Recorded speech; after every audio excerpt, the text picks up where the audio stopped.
Hey guys, Ryan here with FoxGuard Security, our YouTube channel, to talk about how to change some batteries on the Honeywell 5820 wireless slimline contact. This contact is typically installed on a crank-out style window and is often utilized with the Lynx Touch or the Vista series of security panels. And as with all wireless contacts, the first thing you want to do before changing batteries is to make sure that your system is put on test if it's monitored. That'll reduce false alarms and unnecessary police dispatches and phone calls. The only thing you're going to need is a small flathead screwdriver and some AAA lithium batteries for this particular contact. On the right hand side there is a small thumb tab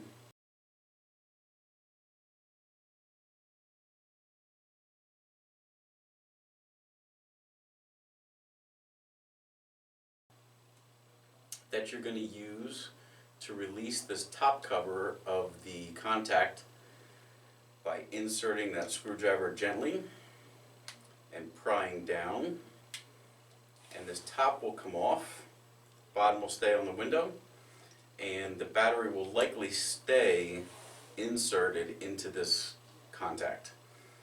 There is a very specific way that this has to be installed, and when you take this off, there is a large plus sign on the way that the battery needs to be oriented.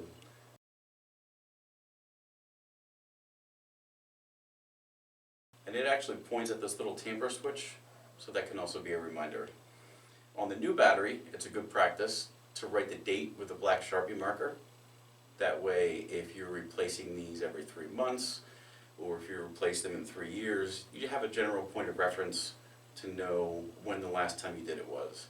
It can help with the troubleshooting process. What you're going to do is dispose of the old batteries, not get them mixed up with the new ones, and insert the new one the correct way, center it, and then reinstall this top by aligning the opposite side of the tab first. It will swing down, give you a positive click when it's closed, and at that point you will be able to reset and clear your system by inputting your 4-digit user code and hitting the off button or disarm on the Lynx. Anytime that there is a trouble or an alarm condition, you may have to input that twice to actually clear the system. After that, you should be good to go.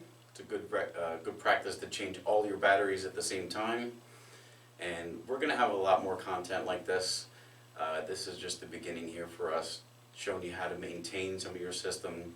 We're also going to go over how to install, how to select a security system, how to install it in your home or business, how to select the equipment, and some more advanced things later on. But if you learned something today, make sure and give this video a like. Make sure and follow us. Thank you.